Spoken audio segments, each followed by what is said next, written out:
Sorry, everybody. Okay, so let's try this again. Once again, we're here for the changing of the guard, and we have some second career coin dealers coming into the fold, Matt and Darrell, who I think are pretty well known to everyone. And with that, Gerry, I'll hand it over to you. Okay. No, sorry for I don't know what it was, a rookie mistake here, but want to welcome everybody. What's the attendance like? We got about 40. 40 people? Well, that's Yeah. good. That's really good. All right. Well, the question I've been asked the most is, why am I retiring? And the answer is pretty simple. It was time. Uh, you know, I've been hustling since I was 12 years old, and I had to work my way through college without any help from parents. And then 37 years in the semiconductor business with 6 in China. And I got back from China and said, oh, I'm going to retire and No relax. video. What? No video, Carl? No, I don't have any video. My camera just broke today. I see you, Gerry. Yeah, we see you. Oh, thank goodness somebody sees me. Yeah. I see you. There you are. There he Yeah. is. All righty. So Right where there. was I? All right. And then so I got back from China in 2012, did some consulting. And then in 2013, I registered GFRC. In 2014, launched it. And since 2014, we built one hell of a good size national level coin business. And I'm turning 70 come March of 2026. And it was time to relax and do things at a slower pace. So why was GFRC so successful? I want to talk about that for a bit and just maybe indulge for a moment. I think there's 5 reasons why. Number one, there was a focus on community building. You know, the Liberty Seated Collectors Club, you know, as president for 6 years, is an important community. And the GFRC business was essentially just a market maker for Liberty Seated coinage after Dick Osborne retired. So I essentially took over Dick's, filled in Dick's shoes. And what I brought was technology. You know, a very special website with a lot of community functions, the gallery, the open registry, and so on, the sales archive. And the second thing was personal consulting. I spent a lot of time with many collectors, working with them to ensure they understood what premium coins were, big advocate of CAC. And it was really a lot of joy to see collectors progress in terms of the quality of the coins they were buying. You know, some of it was a little bit self-serving because if you sell really good coins and collectors are buying good coins, when it comes time to sell, those good coins come back to you. You don't have to deal with problematic coins. The third reason is I work 7 days a week, and that's one of the reasons I'm retiring. In this business, I'm always available. I was always working, you know, every day, moving coins on the price list, you know, responding to customer requests, phone calls at all times of the day. And after, you know, 12 years, it starts getting old. And last, I believe GFRC has one of the best websites for a small dealer. No other dealer can match GFRC in terms of the, you know, customer-friendly or collector-friendly options that was offered. So that was quite differentiating. And, you know, just a couple of months ago, I announced that GFRC reached the $20 million consignor proceeds pinnacle. That's substantial. considering much of the sign-up proceeds happened in the last 5 years of the business because the business just kept growing year on year. So that's where we are now. So I started putting the word out through channels that I was going to retire. I hinted at it in the blog. And I did that for a purpose because I was hoping somebody or a group of people would step forward and say, hey, we're interested in your business. And it happened. One day I got a call from Darrell. And Darrell says, hey, you interested in, selling your business? And I said, sure. That's what I was hoping to hear, is to find somebody that had interest. So that's how Darrell and Matt came on the scene. And we began talking. I remember it was, I think it was summer Baltimore. Darrell and I met and we talked, and I expressed to him my goals for moving the business to new ownership because I wanted the business to do well. I wanted the legacy to be strong, and very, very comfortable with Darrell and Matt taking over. I'm absolutely thrilled with these two guys, stepping in. Now, just a few points on how the transition is going to take place. Already, Matt and Darrell have been working on building up their website. So essentially what we're going to do, and that's the beauty of how the GFRC website was built by Matt Yamaton, is we have the Seeded Dime Varieties book, and bolted onto the book was the sales module. So come February, Matt and Darrell will be taking the sales module to a new URL, and they will be controlling that piece of the online presence, and they will be making their changes and enhancement to that piece.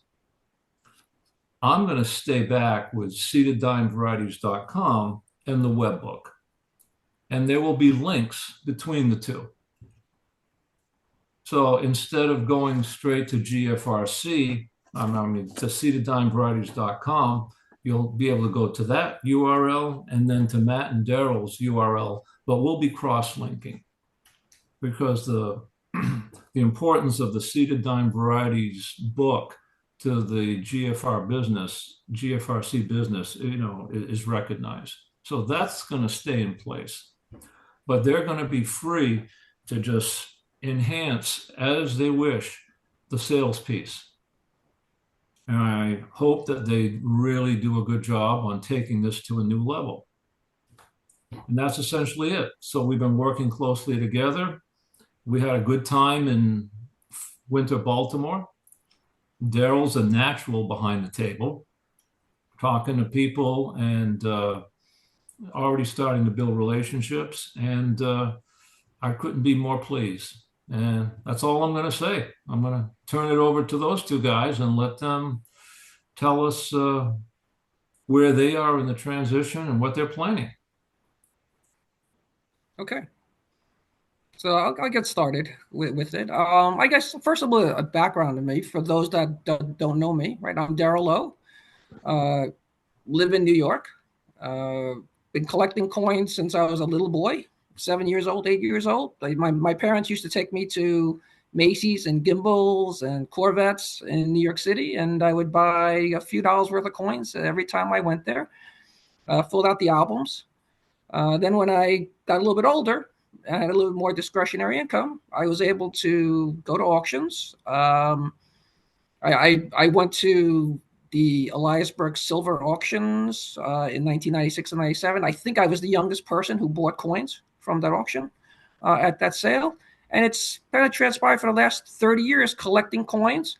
My first love initially was Carson City coins. My father and I, we put in orders, I guess, to get Carson City coins in 1980. We didn't get any, and I was always depressed that we didn't get that. So when I first started going to shows again, that was the first thing that I bought was a Carson City silver dollars, right? And that's what I enjoyed initially. right? So I built sets of Morgans, Walking Liberty halves, but I needed something more of a challenge. And that's when, looking at the Red Book, I discovered Liberty seated quarters was really kind of interesting. They had all these rare dates and something that would be fun to pursue. And you needed some time and effort to find some of these rare dates. And that's where my passions kind of combined with Carson City coins and Liberty seated coins. And that's where I started with quarters first and then dimes and half dimes. And also I have some seated dollars and half dollars too. So I comprise all the seated denominations. And I've been going to shows for 30 years. I've been to A&A, every A&A since 1999. We go to every Central States show. We go to, I wasn't able to go to Fun because I was always working during that time. So as I said on the blog, for 30 years, I worked in the financial services industry and I retired earlier this year. And it's going to give me the opportunity to go for the Winter Fun for the first time in January. So looking forward to that. I'm married.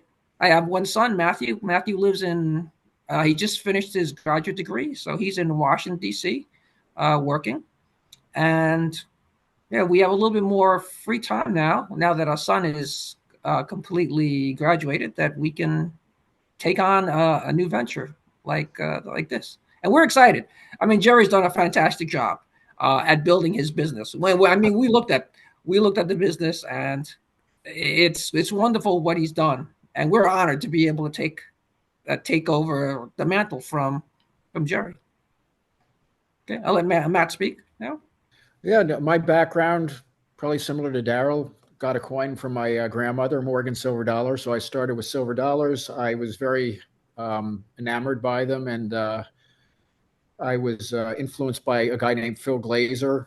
I sat behind his table, bought some very high grade Morgan dollars, and for Morgan dollars, a natural progression for me was a very early dollar. So that's when I got into actually bust dollars, was sort of the things that I gravitated towards. I went to all the coin gallery sale at Stacks, and I was a voracious auction viewer. Every single auction that they had, I would look at every coin. And that's kind of where I got my education. And I looked at coins not necessarily to buy them, because I just love looking at coins. And that's really how you learn what good coins are and what bad coins are, what the characteristics of coins are. And before you know it, you just have, your memory is just filled with all of that knowledge, and it's immediate. You look at a coin, you don't think about, oh, I'm supposed to look at it's like artificial intelligence. You just know a great coin when you see it, and you could describe it, but it's just a natural pickup. And that's what I've always been. To me, circulated old silver coins is what my eye loves. I was never, except for Morgan dollars and maybe some gold, my eyes and my brain love the look of circulated silver coins and original coins with great surfaces, toning, luster. And that's what I was always into before CAC. That's just my natural way of looking at coins. And that probably came from Jim McGuigan. He was sort of my mentor for early silver coins. So from there, I just started collecting all sorts of seeded coins. I guess Darrell didn't say it, but we met each other at like a big seeded sale 30 years ago, whatever. And then somehow, I can't even remember, we always attended auctions together. We started rooming together with all the major shows 20 odd years ago. So that's how we sort of had our bond, and sort of that's where we are now. That's where I am with my collecting. I'm really into everything, all of the seeded denominations, all the bust denominations, including varieties. So I collect drape bust, cap bust coins of all denominations by variety. The only thing I don't do are half dollars. And I specifically didn't buy any half dollars because I'm kind of a natural collector. If I buy one, I'm going to buy more. I'm going to look at the varieties, and then I'll have to collect 600 more coins, or whatever the number is, 542. And I couldn't go down that path. So anyway, that's that with my collecting. Personal life, I'm a lawyer by training. I've run some financial services businesses, some other businesses in the last couple of years as well. Hobbies, I play the saxophone, I go to the gym, I ride motorcycles. That's about it. And Yeah. I'll continue on now to go to the business. It's a perfect fit because Gerry came from the same collecting background. Um, he said the question why he's leaving. I've been asked the same thing, Matt. Why are you doing this? And sometimes I scratch my head and I said, I really don't know. But the real reason is because, as Gerry said, I love talking coins. I spend more hours of the day looking at coins and talking coins with other people and other collectors, and that's what I do. So this is just a natural progression from that because I see this not really as a business. I see this as just this is another way of being deeper into the collecting, talking to more collectors, the importance of building collectors. As an example, I was friendly with Bill Lupke after he sold his early dollars, so I bought maybe 5 or 6 from that sale. I knew him well, and he got onto this XF45 streak sort of after he sold his early dollars. So I always knew that's what he was looking for, and I knew all of the CAC populations. And one day I bought a raw $59. I happened to buy it from Dave Perkins, and I believe I submitted it, and I got it cacked, and it was the only 45. And I'm like, oh man. So I waited a couple of years, and I knew he was getting closer and closer. And then one day I'm like, I just called him up and I said, Bill, I have this 45. I'll sell it to you. So this was about 2 or 3 years ago. I met him. He wasn't in great shape, but I really knew like this is important to him, just like I know a coin like that would be important to me. So I traded the 45 that I had for a lesser quality coin, but I knew how important it was to him. So that's sort of what I like to do because I know I would appreciate the same thing if I needed a really important coin. So that's kind of what we want to do here with Gerry Fortin Rare Coins. We want to keep it as a community of seated and bust collectors and maybe add some more barber collectors. But that's what we like to do. We like to talk coins. We do it all the time. And we like helping other collectors progress in what they want to do. And I think we can help a lot of you out, and you can help us out too. It's sort of a two-way street. I don't see myself as a coin dealer. So I see myself as stepping into this role as a progression in my coin collecting, and where it goes, I have no idea.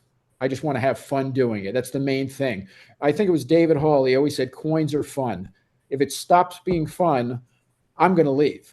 But I can't imagine it's in my blood that it would ever stop getting fun, stop being fun. We, like all the people, that are on the phone at, 11 o'clock at night, you're probably are still looking at coins before you go to sleep. That's what I do every day. So that's it. Yeah. I mean, from my standpoint, really, collecting coins has really been a huge impact in my life and the satisfaction I have in my life in general. Right. I probably on average outside, not including shows, I probably go to 3 dinners related to coin people every month, every single month. That's 36 dinners that I'm out with friends or coin friends or somebody I know in the coin industry to talk about coins, to talk about their family, to kind of understand what their goals are. Right. And one of the things that we want to make sure and clear to everybody that's on the call is that our goal is to make your coin collecting dreams come true. We're going to have some capabilities that most dealers will not be able to do, right? In terms of buying coins as well as selling coins, right? Consigning coins. We're going to have some flexibilities that most dealers will not be able to have. So, think about how you want to collect. Right? You could talk to us. We're easily accessible, whether it's Matt or myself. We already gave an email address that people can use to contact us for that. With regard to the website, what I did want to say was that the way that we're going to do the transition is that currently seededdimevarieties.com is where the data is currently sitting. Gerry Fortin Rare Coins is pointing to that seededdiamondrarities.com. When we do the transition, Gerry Fortin Rare Coins will point towards our website, which is we're expecting to be as similar as possible to Gerry's current website. So the look and feel will not change. Maybe we'll have a different landing page, but the links and the functionality will still remain the same for that. So in the beginning, we want to keep everything as similar as possible to what Gerry has. So we're going to keep all the archives. We're going to keep the galleries. We're going to keep the auction modules. All those things will remain in place when we do the transition. So I want to make sure that's clear for everybody. Maybe we should take questions now. Yeah, so a lot of people are muted, so please mute before you ask a question. And What about, let's just start. What about the daily blog? So we're definitely going to be continuing the daily blog. I guess our lives will become, a microcosm of things that are happening around us. And I think people will be pretty excited about some of the things that Matt and myself do. It'll entertain people, that's for sure. We definitely want to make sure that it's going to be fun for people. So we're not overly serious about ourselves. So yeah, we're fun to poke fun at each other. Yeah, I want to introduce people. If you can see on the couch, I don't know if you can see that. That's my dog, Midnight. Can everybody see? Yes. Midnight. So that's her. She's a big part of. She's really the boss of Gerry Fortin Rare Coins. She tells me which coins to buy when they're really big purchases. She gives me all of the confidence I need. So she'll probably end up being in the blog. I know Dave Sunshine loves Midnight, and she thinks she's an important numismatist. All right. Okay, so we got a question in the chat here. Now that the two of you are transitioning to the dealer side of the table, are there any plans to sell your own personal collections? Darrell, do you want to start? I will take that one first. So with regard to my seated quarter set, probably not, right?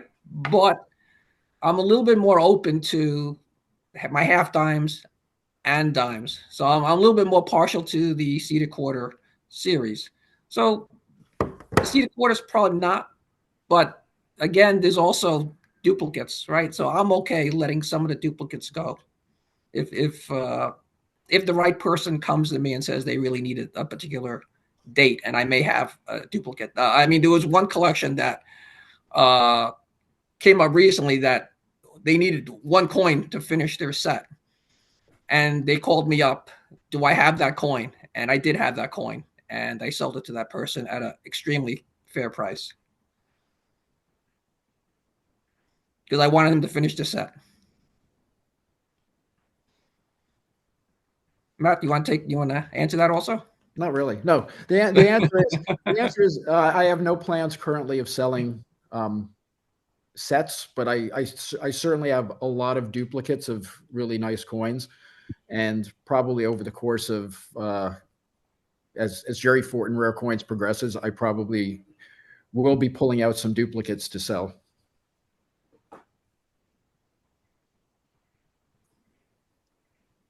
All right. Another question. So if someone wants to consign coins today, where do they send them? Okay. So currently the business still is owned by Gerry, right? So you could consign them to Gerry, right? And we'll do a transition. The transition is expected to happen sometime around after Fun, but before March Baltimore. So figure end of January, early February is kind of the right time frame to take over, do the transition for the business itself. But you can consign to Gerry right now, or you Absolutely. can. I'm still getting consignments. I just got one today. That's fantastic. Oh yeah, right. And then I've got as I mentioned in the blog, there's a huge consignment coming in at the Sarasota coin show. So yeah, it's still business as usual. I'm still running the show until the inventory transfers to Darrell and Matt in early February. That's the target date. In the Right. meantime, And yeah, you're still dealing with me. exactly. And they'll still deal with you even when it switches around, right? Because Gerry's committed to being with us at shows for at least 2026. Yeah, I'm And looking my guess is forward probably to going to be it. longer than that. Yeah, I'm looking forward to hanging out and not having the price coins, but just talking to people. It'll be fun. And while I've got the floor, so between now and February, I'm going to try and roll out as many of the raw webbook plate coins as I can. But it's not an imperative. That process will probably continue through 2026 because I've still got 300 dimes I've got to roll out, and they've got to find new homes. But that's going to take time. So I'm still going to be connected. There's no question. Seeded dime varieties are in my blood, and I'm sure after the business goes to switches over to Matt and Darrell, I'm still going to be looking at varieties again. All right. Got another question on the chat. When the GFRC consigned inventory is transferred to Matt and Darrell, will you have security in place to safeguard the coins and the minds of the consigners? Yes. Right. Yes. So the inventory is going to be fully insured, whether it's consignments or coins that are not consigned. We're going to have plenty of insurance to cover everything. And obviously, we don't want to talk about how physically that's going to happen, but so. They will be physically secured as well. Yeah. Okay. All right. Another question. What are the future plans for auctions? So I'll take that. Our plans are we're currently taking the auction module that currently exists. Our intention is to improve some of the features that we've heard. I would say that we've heard could be improved, both in terms of security. So you have to log in maybe before you can place bids, but also some of the features that are really critical that we feel would improve the auctions. But we're generally going to use the same auction module, so you're going to have the same experience, but slightly improved. If the auctions continue to be popular and take off, we certainly have looked at various other auction sites that we can use that are much more modern. But at this point, we don't feel it's necessary to do so, with this type of auctions that Gerry's been conducting, and we think he's been getting very strong prices. There's some reason for that.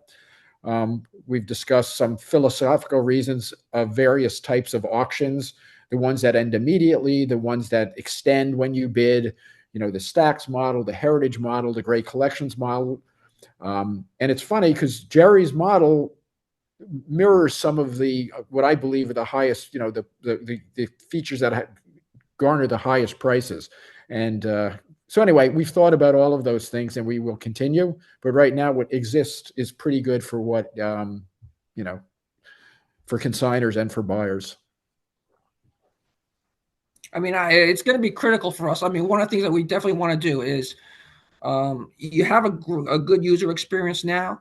We want to work on improving the user experience going forward. And that's going to be both from the buying standpoint as well as the consigning standpoint, right? We want to do things like, to get payments. We want to send e-checks to people so that you can go ahead and get the e-check and you can go ahead and deposit in the bank immediately. You don't have to wait for the mail or anything, and you don't have to worry about the mail. So we do want to do some improvements like that. You're going to see the quality of the pictures are also going to change, right? We bought a nice little camera here that can take pretty tremendous pictures, and you'll see those changes coming up. That'll probably be the next blog item that we write about, is to show you some of the pictures, and we'll give you some examples of some of the lighting that we can do. Right? Do we want to make them like glamour pictures like some companies do, which when you look at it in hand, it doesn't look like that? Or do we want to lower the light intensity so that it'll look more like what it looks like in hand? Right? And these are things that we'll play with and we'll show you and we'll put it on the blog for you to opine on. Yeah, and of course, our philosophy is to have the picture look like the coin in hand, and any defects will be shown. And if you want to have any questions about coins, we'll tell you the positives and the negatives of any coin. That's we want to be completely transparent in terms of the coins we sell. That's just the way we are. If I ever sold a coin to somebody and there's a defect, it's like, notice that, but also notice this great quality about the coin. So it's both, and the pictures should reflect that. Yeah, I mean, I've been asked plenty kinds of questions about what kind of coins that we will be selling and buying, right? So, I mean, certainly one of the first questions that I got was, will we only be dealing with CAC coins? And the answer is definitely going to be no for that, because the vast majority of coins in the marketplace are not CAC. But we will try to find the nicest coins that are not stickered, right? Some of them are not stickered for a minor. It could be one issue or another issue.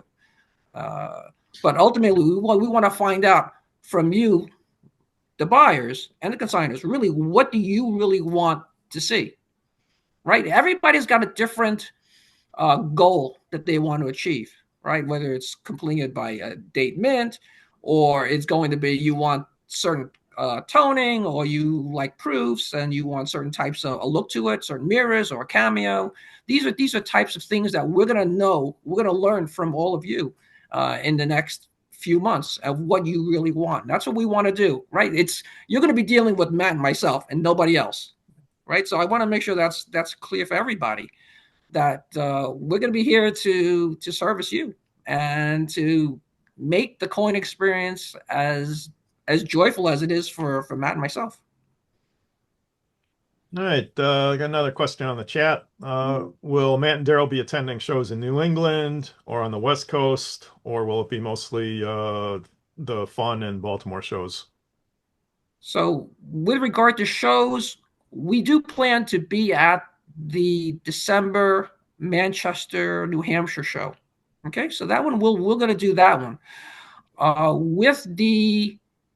With the announcement by Stax Bowers today of doing Long Beach, that's a possibility in the future. I mean, probably not. It's certainly not going to be the first one, because it's going to be relatively small, and they're inviting limited dealers to that. But down the road, will be something that we will look at. We want to meet customers ultimately, wherever you are. It's New England, in Florida, or in the South, or in the West Coast, in the Central States. We're going to be at these shows. But the main shows we plan on doing are the Baltimore shows, Central States, Fun, and A&A. And Manchester. Yep. Yeah, Manchester's a fantastic show.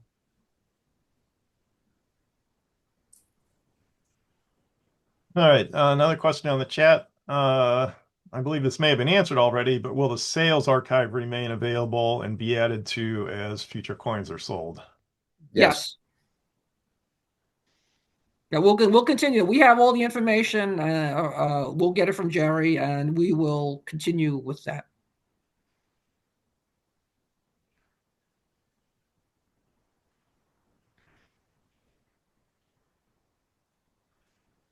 Okay, while more questions are coming in, a couple other features that I do want to let people know is that, and people have asked us already for that, is we will be doing want lists, right? So if people want us to look for certain coins for them, we're going to accept want lists. I know many of the advanced collectors that we already know have already requested certain coins for us to look for certain coins in the bus seated and barber space, but actually we can do pretty much any US coin.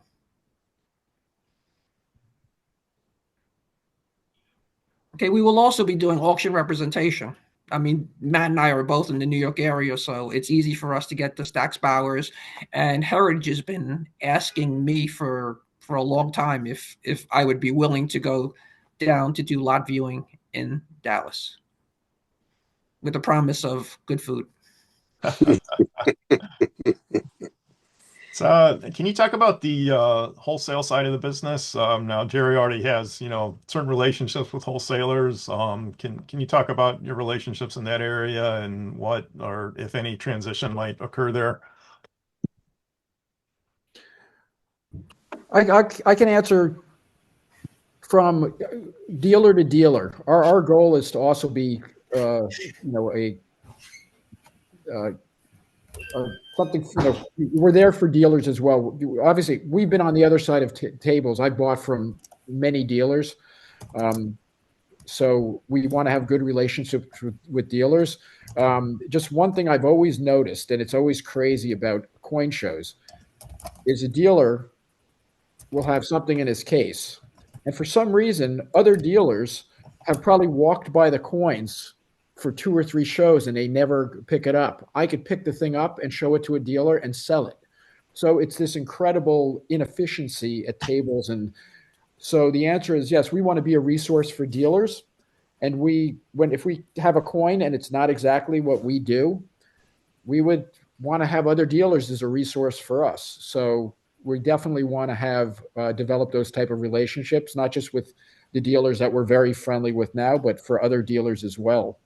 Because to sell a coin and to find the buyer, I've experienced this again. One dealer has the customer, and that customer and that dealer don't necessarily go to another website, and that coin could have been hanging out, this incredibly special coin, and there's this inefficiency in the market. People just don't see it. So, we want to be able to use those relationships to move coins. Right. That's why want lists are going to be important, right? For those looking for certain special pieces that don't come up too often. Yeah, and I want to also tell so being at someone who's been at shows for years and years and years and years, there's a few, and this will come out in the blogs. You have to be there when coins come out. It's incredible. A great coin comes out in 1 or 2 minutes. If you're not standing next to that coin, it could disappear forever. And that's where you have to be, and you have to know to ask questions. I've had gone to shows, and just for the heck of it, I said to a favorite dealer, "Hey, do you have anything for me?" And this one dealer, this is an incredible story, and it's happened many times. He looks and I can just see his eyes rolling. He's like, "I wanted to take this coin home, but I'll show it to you." And he goes back in his case and he pulls out the coin. I'm like, "Whoa!" And I am able to buy it, and it's a prize coin. And if I didn't ask and you didn't have the relationship, that you would never have, I never would have seen that coin. And that's happened, and it happens actually relatively frequently. So you got to be in the right place at the right time, and you want people that to be in the right place at the right time, looking for the coins that you want. Otherwise, you'll never see them. That's how you build a great collection.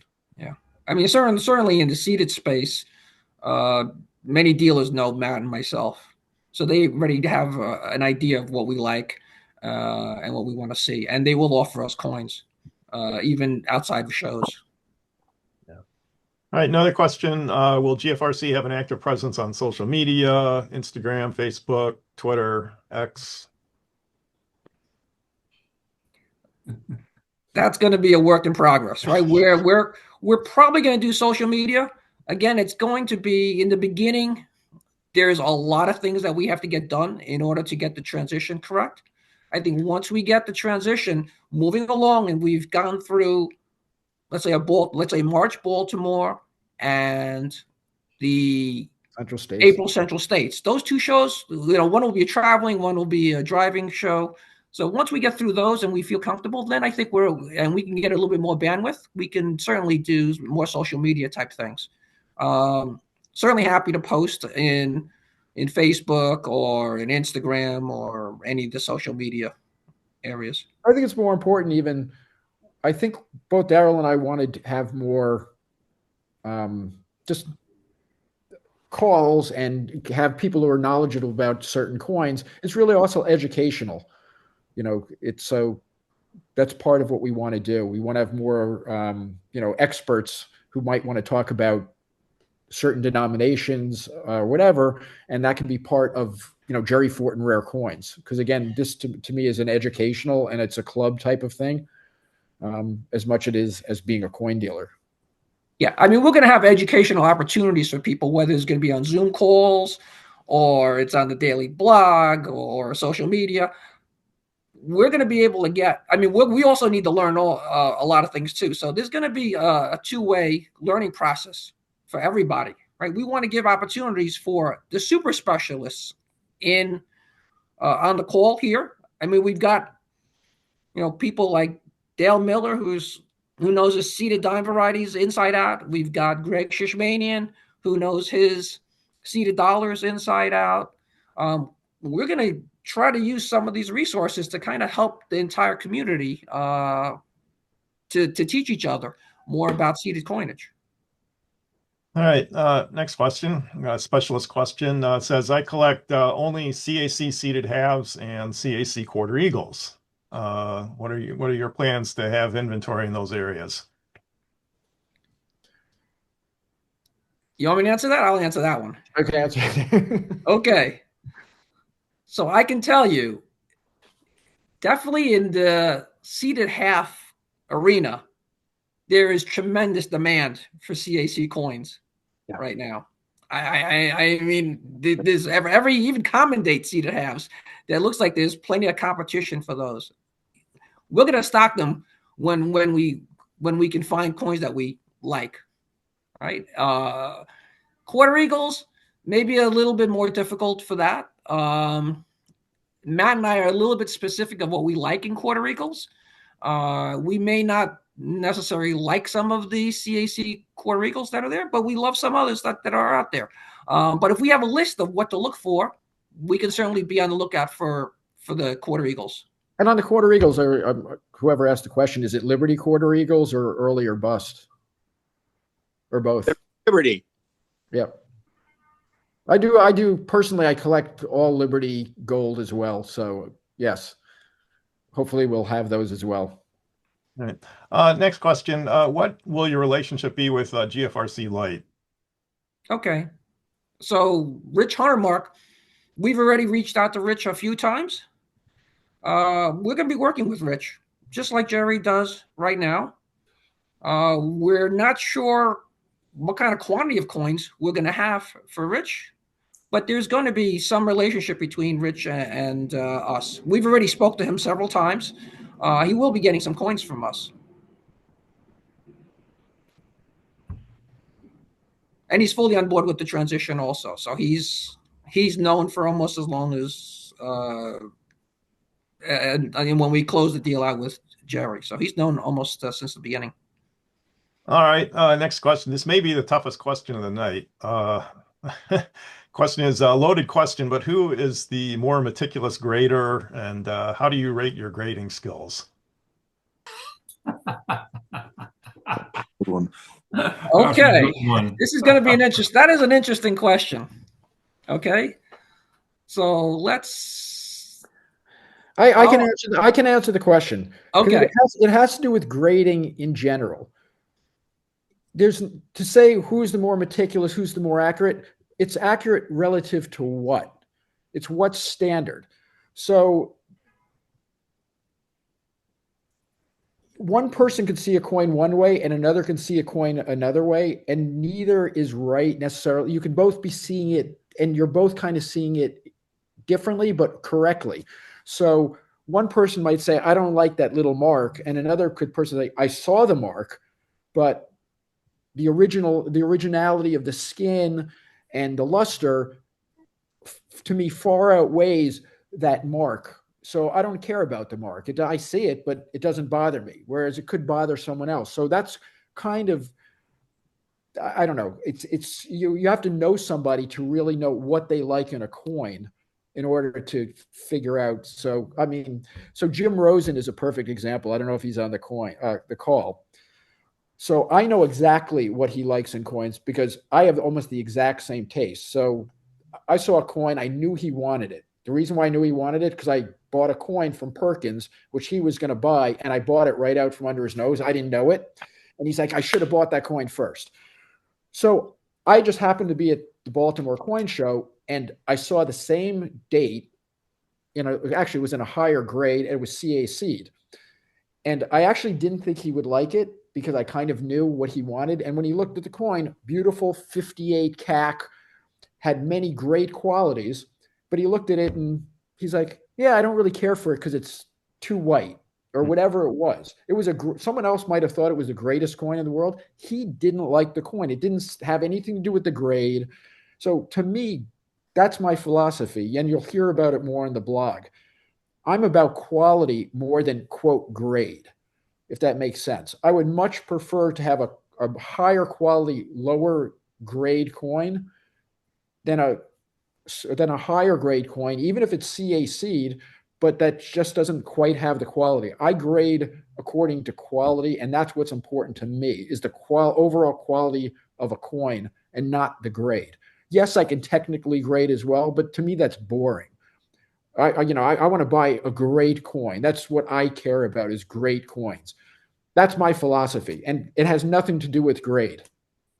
Yeah, I mean, I certainly concur with Matt in terms of finding the best quality for the grade and the eye appeal also. So if you look at my sets, right, my sets are not all Gaga grade type of 67s and 68s all over the place. I've got some VFs, I've got some XFs, I've got some AUs, I have some uncoins. But the common theme for all of that is that they've got monster eye appeal, right? One of the beauties of having Matt and myself do auction representation is you get two really good graders and people who can identify coins. And we don't necessarily agree with each other on coins itself. So having two people really well versed in the entire bust seated barber space is going to help you all very much. All right. So both of these guys are being really modest. I know both of them have placed very highly. If not, I think they finished first or second in these regional PCH grading contests that they used to have at Baltimore and so forth. So the technical chops are absolutely there. Next question. GFRC currently only handles slab coins. Are you going to handle raw coins or advise collectors accordingly with respect to raw coins? So I think it depends on the coins. I mean, in general, we're going to handle slab coins, but we will give guidance on raw coins. We can certainly grade raw coins. We can tell you if this is worthwhile to send to this grading service or that grading service. We can certainly help out with that. All right. Next question. Will the GFRC business name stick around after Gerry's retired, or is that too early to say? I think we're going to keep the name as long as the name's got a very recognizable ring of what it stands for. We're going to keep the name as far into the future that it serves its purpose. So I think the answer is we'll be keeping it for quite a while. Yeah, when you write checks to Gerry Fortin Rare Coins now, when we take over the business, you will still be writing checks to Gerry Fortin Rare Coins. All right. Next question. Gerry rates coins as gem choice, original, or market acceptable. Are you going to continue using that scheme in your sales descriptions? The answer is yes. We will continue using those descriptors. I mean, I probably will need a couple more descriptions. So if like a gem is a super gem, I probably will say that. Even though we may not be able to put that onto the site as a super gem, we're going to describe. If a coin is really super for what it we're going to call it. It's like a gem, right? These are coins that don't show up that often and could be like monsters for the grade. We're going to let people know that that's going to be the case. Yep. With regard to choice coins, right, we're going to have to see how we feel about different coins. Again, Matt and I are going to have different opinions on coins, right? So it could be great for the, really choice for the choice grade, but not quite gem. Or is it maybe it's better than original, but maybe not quite as choice? We'll put those in the description that we write. All right. Another question. Listener is requesting contact information. How does he get a hold of either of you two? Okay, so we already have the email address that we both share is 212collect@gmail.com. So you can get to us. I mean, it was on Gerry's website when he made the original announcement, and some collectors have already been reaching out to us through that, and that's fine. You'll get a response from us for that. All right. And a few people have called out congratulations in the chat. I haven't mentioned all of those, but just want to acknowledge that. If there's any other questions for the chat, this is the time to put them in.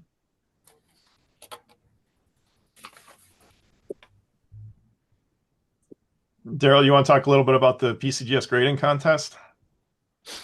We could. It's already 20 years ago since this happened, right? But I mean, those are real contests when you actually had to pay for participating in that. So it was actually it was kind of eye opening for a lot of people on that test, right? They expected to do well and they got clobbered, right? That's the reason why they stopped after 2 years of having a paid PCGS, because just people were getting disenchanted, I guess, with doing so poorly at the grading contest. For me, it was a lot of fun participating in this because they put in a lot of challenging coins there. It was kind of funny. David Hall, when I was taking the test, he was looking at my answers, and it made him actually look twice because he knew what the answers were for all the coins. He looked at my sheet and says, "You're really consistent. You're either going to be right spot on, or you're going to be one grade too low." Right? He said that to me. He's like, you're not going to be 2 grades over. You're not going to be. And one of the things I found out also is that some of the things that people do to coins are pretty tricky, right? And some things I got, like some of the counterfeit gold, I got that correctly. But there was like a large cent that had an extra piece of the hair that was just etched in there. I completely missed that. Right. But then there was other coins that they had, like they said it was artificial color.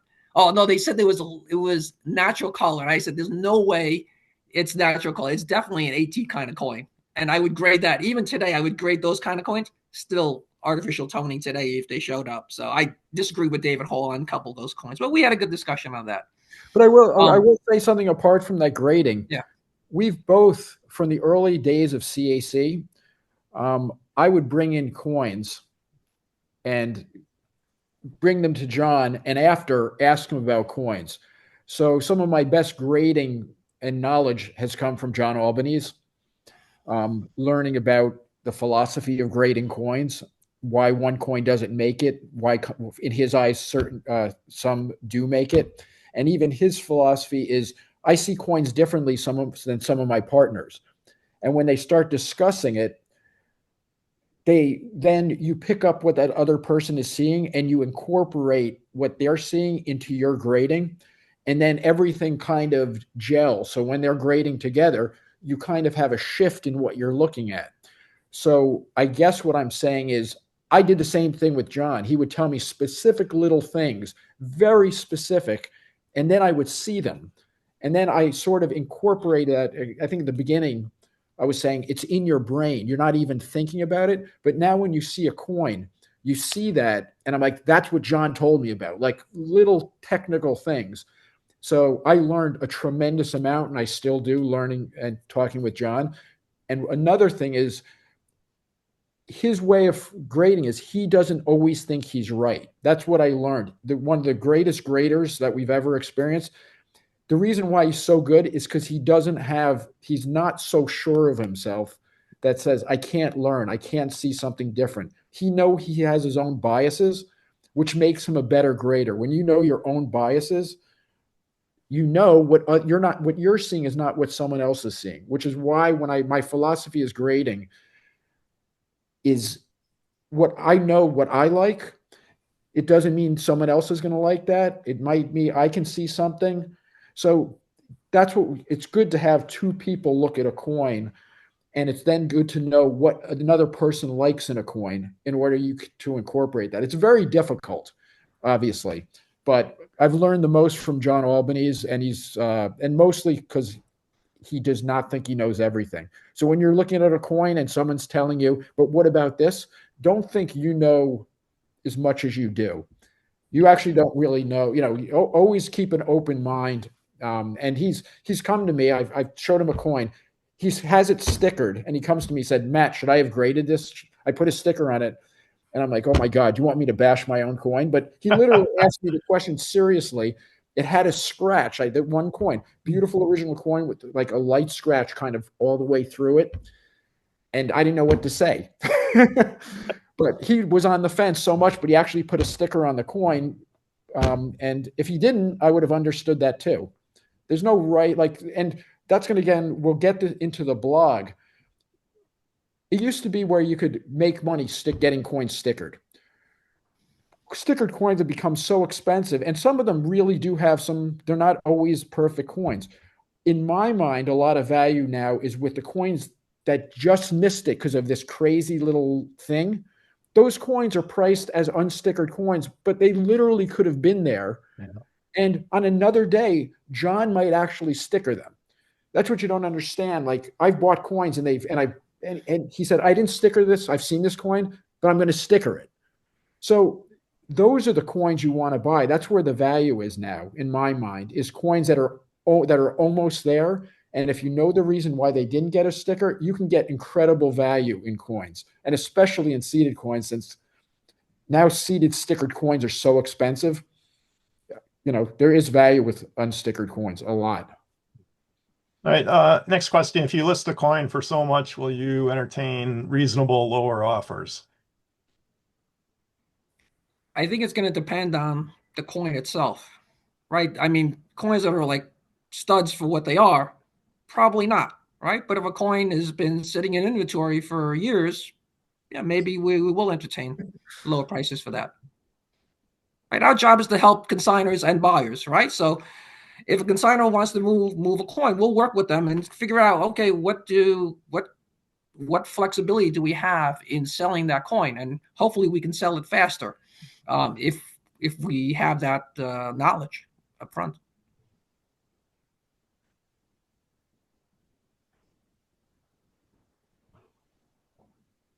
All right. Yeah. And just going back to Matt's point, there's just a lot of coins that are right on the edge. That's Yes, there are. Yes, there are. And that's why we're going to be dealing with non-CAC coins also. You can use our eyes, at least for the clients that are here, you can use our eyes to look at coins, right? We're going to be able to see, certainly going to see every Stax Bowers coin, right? Whether it's metals or whatever you want, right? We're going to be able to see that in New York. No issues with that. And if the demand warrants it, we'll go down to Dallas and go look at Heritage's lots also.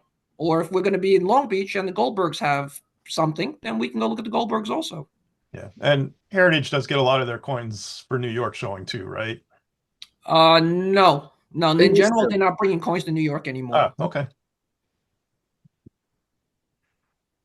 And Matt also, kind of to rehash what Matt said, also, we do have a good relationship with John Albanese, where we can actually get his thoughts on particular coins that maybe most people wouldn't be able to do. I mean, we can go to New Jersey and meet up with him.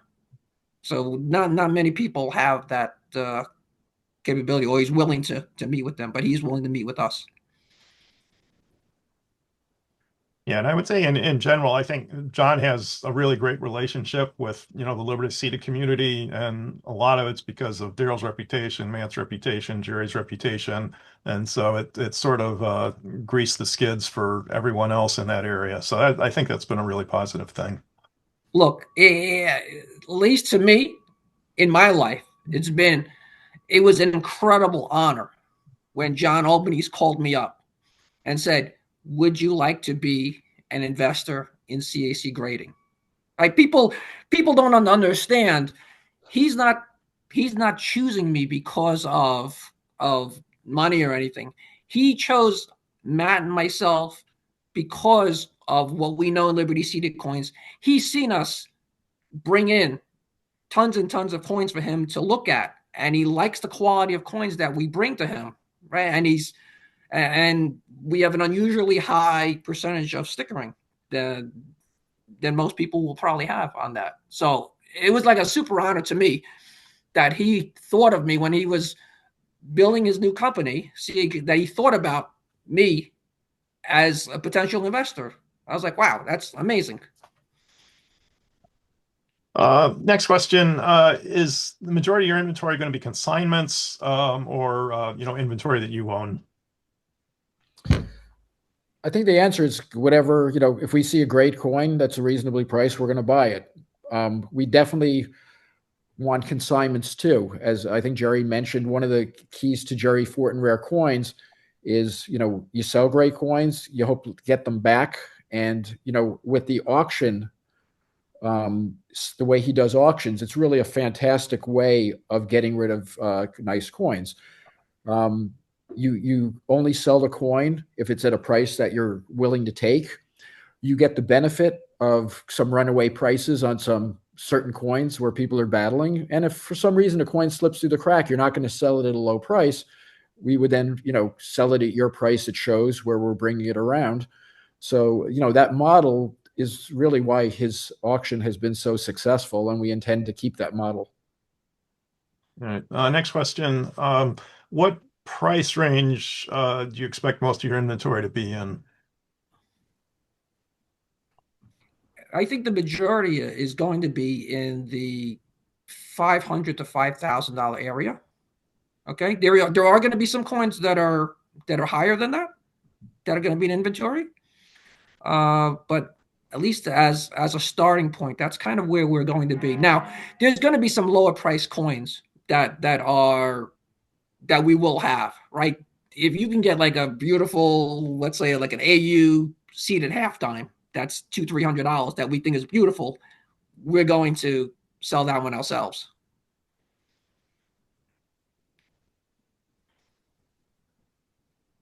Okay. Yeah, I'll jump in. As referenced today, GFRC, the average price of the sold coin is around $2,500. So Matt and Darrell's target point is very consistent with where the business operates today. But if we see a nice coin that's relatively lower priced, we're going to go for it. Gerry knows, and I cannot. I scour the floor at every show. I look at every nook and cranny, and it kills me. I can't pass up, $100-200 perfectly original, circulated, barber, seated, whatever it is, bust. I can't do it. If I see a perfect coin, I'm gonna buy it. Most of them are raw.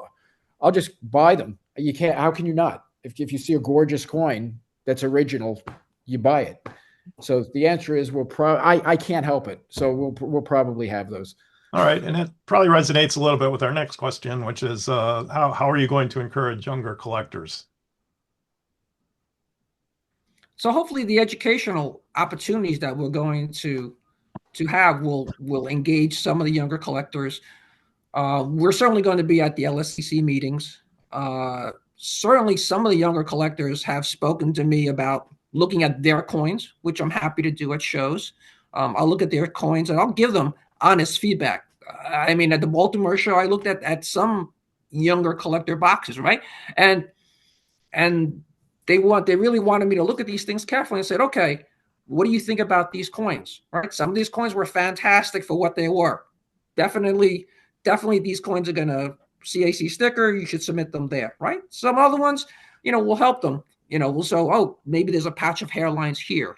Maybe there's a rim nick there that they missed, right? And we'll help them with all these things. And everybody was really thrilled to get that kind of feedback, even though it's difficult, right? As a collector, when I initially started, like I was more of a surfer, not a surface, but I didn't really like marks that much, right? So in the beginning, I ended up buying coins that really had few marks, but maybe had a light cleaning on the top, right? And as time went by, you kind of learn of what really to look for. And I had plenty of people 30 years ago that helped me with my eye, and now it's my turn and Matt's turn also to help the younger people to be able to discern those types of differences now. I also want to point out, I bring coins to other dealers who I'm very friendly with, and I ask them for their opinion, and I'm like, oh yeah, I screwed that one up. So the best screw up missing stuff on coins. I actually asked this question. I'm like, what percentage of coins? Ask a dealer. What percentage of coins do you screw up when you buy coins? If someone says, 2%, they're probably not buying enough coins. If you only screw up 2% of the time, that means you're scrutinizing I mean, it's good to do that, but most dealers will tell you, I wish I didn't buy 10 or 15% of the coins that I bought. So they make mistakes a lot. And they so I'm the same way. I'll pick up a coin, it looks good. I think it's good. I'm flipping it over and I'll bring it to somebody and it's like, no, this is why you don't like the coin. And what they say may or may not be true. But a lot of the time, I would say the majority of the time with the people I go to, it's true.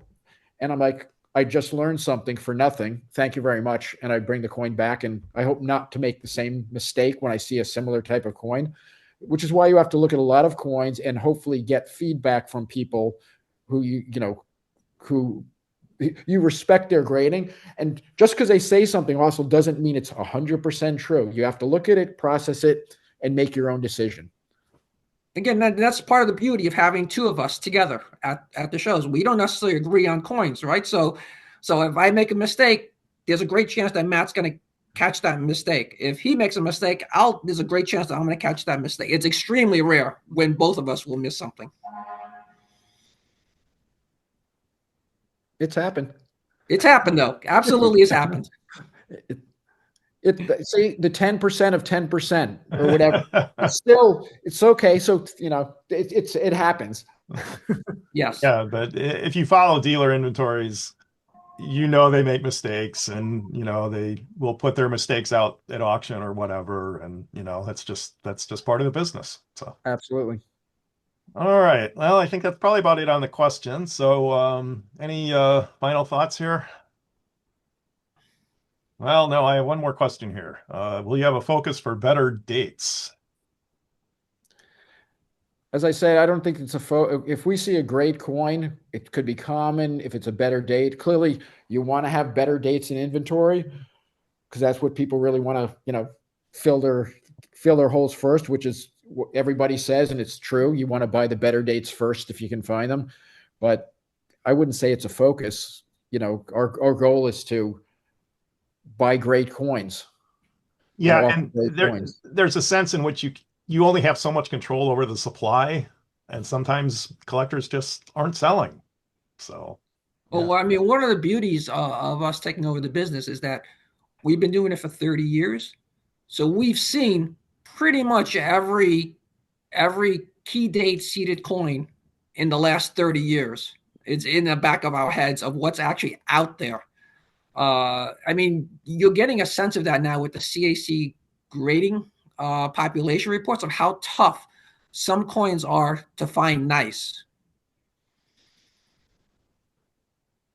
But yeah, if there's a great better date piece that we both like, we're going to go for it. Yep. Yeah, let me jump in. One of the biggest challenges I've had over the years is seeded dollars. I've struggled to keep any amount of quality seeded dollars in inventory because there's so few that are nice and met my standards. And whenever I could find those, they sold quickly. That's just one series where the grading is liberal. Yeah, and that's why you're seeing some of these CAC seeded dollars going for astronomical amounts in auction. Yeah. And why I've had lots of discussions with Greg about the price guides. How they're I wouldn't even say they're behind. They're just, I mean, they're off by factors of 300% on most stickered seeded dollars.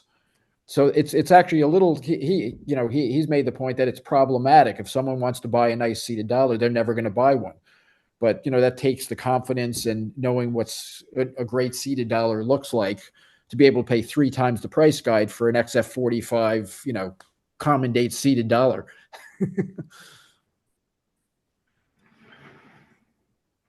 Okay. All right, Len.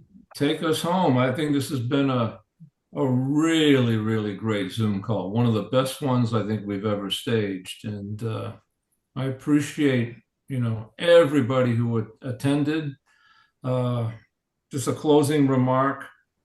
Again, I think Darrell and Matt are going to really take GFRC to the next level. I wish I could do, or I could have done as much as these two guys are planning. But again, the reality of running a business by yourself, you're limited, like wantless. I could never do wantless because I was always behind the table. There was no chance for me to walk the floor and go look for coins. So with having two people operating the business, it's going to open up and make the business much more dynamic. So that's it. Thanks, everybody. All right. Thank you very much, and we hope to hear from you soon. And this will not be the last Zoom call. There will be others in the future. I can guarantee you that. All right. Good night, everyone. Thanks a lot. Thank you, everyone. Yes. Have a good evening. Thanks. Bye. Okay, bye.